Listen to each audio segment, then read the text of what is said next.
Trump administration is denying that it violated a judge's order to stop the deportation of hundreds of migrants over the weekend.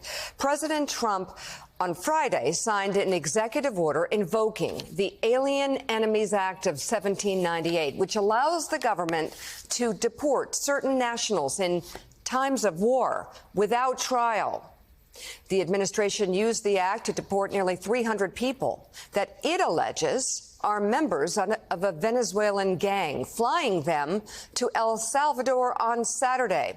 Now, before the flights, advocacy groups filed a lawsuit against the administration on behalf of 5 men who were targeted in the deportation. Late Saturday, a federal judge blocked the president's use of the Alien Enemies Act, ordering any planes with people being deported under the president's executive order to be returned to the United States, even if it meant turning the planes around. The big issue here is the timing of the flights. Administration officials have not said when the deportation flights landed in El Salvador, but the White House press secretary claimed yesterday that the migrants had already been removed from U.S. territory at the time of the judge's order. As the New York Times points out, the judge issued his order shortly before 7 p.m. in Washington. But video posted on social media by the president of El Salvador shows the deportees disembarking the plane at night, and El Salvador is 2 hours behind Washington time. Let's bring in NBC News senior Homeland Security correspondent Julia Ainsley and former state attorney for Palm Beach County, Dave Aronberg. Julia, first of all, these deportees, what is the status of the claims or the alleged claim that they are members of the gang? Are they all members of a gang? Do we know that? That's the thing, Mika. We have to take the White House at its word when they talk about these nearly 300 men that they allege are part of this Venezuelan gang, Tren de Aragua, or TDA.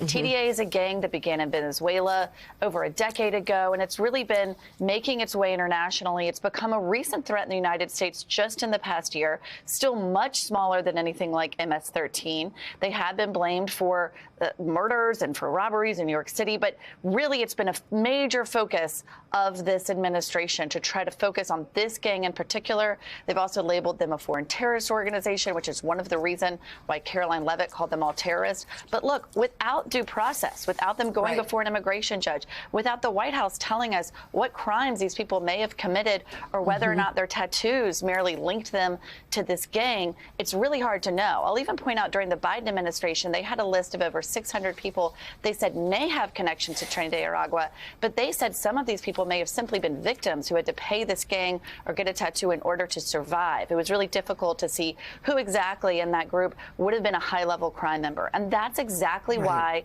the plaintiff's attorneys filed that lawsuit on Saturday to stop the deportations before these people could get due process. Because under that Alien Enemies Act, Trump could use wartime powers, powers that have not been invoked outside of the War of 1812, World War I, or World War II, to summarily deport people merely based on their nationality, and in this case, the fact that they're tied to Tren de Aragua. And once they get into the hands of El Salvador, Mika, they're out of the power of the United States, and that includes out of the power of this judge. So this is a case where if they defied this court order, and at the time, I listened to this Saturday night emergency hearing, a lawyer for the Justice Department told Judge Boasberg that he understood the order and would direct agencies to act accordingly. And that meant even turning around planes mid-air. Instead, we understand those planes landed and they got off and they were handed over to the El Salvadorian government, something the president of El Salvador has tweeted about and said,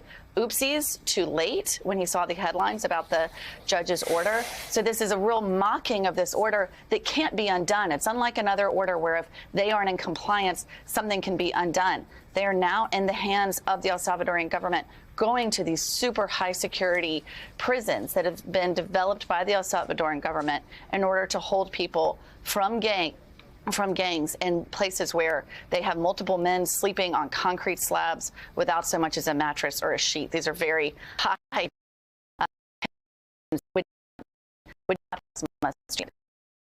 NBC News senior Homeland Security correspondent Julia Ainsley, thank you so much for your reporting.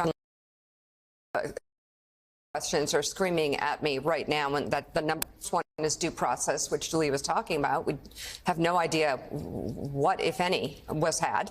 And the second is the appearance of running over a judge's order. Yeah, this is a very significant moment here. Due process, let's start there. We have no idea who these people are. We have no idea what crime they've been accused of committing. We have no idea if they're the right people. We've already heard from a number of groups over the weekend, immigration advocacy groups and the like, saying, look, some of the people who've been swept up in this have committed no wrongdoing. They have tattoos for entirely different reasons. They have no associations with this gang whatsoever. The president of El Salvador, who was a sort of a Trump acolyte in many ways, happy to play along. Julia mentioned the taunting tweet. Also, let's note here the highly choreographed video that was shot when these prisoners arrived there in El Salvador at this brutal prison with remarkable production values. It looked like a Hollywood trailer in terms of how much went into this. This was clearly carefully planned and meant to be a show of force. It was meant to be an open, message in terms of the Trump, and we're watching some of it here, the Trump immigration policy, but also, Dave Ehrenberg, seemingly an open message at the judiciary. And that's where I wanted to go with you. Please weigh in on the legality of what we're seeing here, but also take a step back. The big picture showdown this seems to be setting up here between this administration, and they're fighting on technicalities. They're fighting on where were the planes? Were they over international waters? Were they in international airspace when the ruling came down? They're fighting on the details of this, but this is clear that they're basically saying we're ignoring a court order. Try to stop us.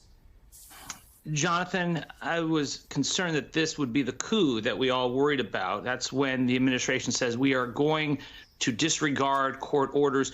The administration came out and said, no, we're not defying a court order here. The order just came too late, and the plane was in the air, international airspace, so the judge didn't have the authority to get it back. That's not true. This is the administration being a little too cute here. This is the principle of it's always easier to apologize than to ask permission. That's what they're going under here, because their excuse is obviously phony. You don't get to deny and defy a court order because you've taken suspects in international airspace. And the administration rushed to get these folks into the air, and they tried to get them on ground in El Salvador before the court came out with its order, but they didn't do so. The White House did say that they will appeal to the Supreme Court, and that is the proper way to challenge a court order. And another reason why I don't believe it's a coup yet, it's clear, though, that Trump wants a fight on this, because when it comes to alleged Venezuelan gang members like foreign students who sympathize with terrorists, that doesn't have a lot of political appeal. So the Democrats are responding with high-minded constitutional principles of due process and First Amendment, while Trump is saying, well, let's make America safe again. This is the terrain they want to fight on. They'd much rather have this debate than talk about the sinking stock market, the chances of a recession, or rising egg prices.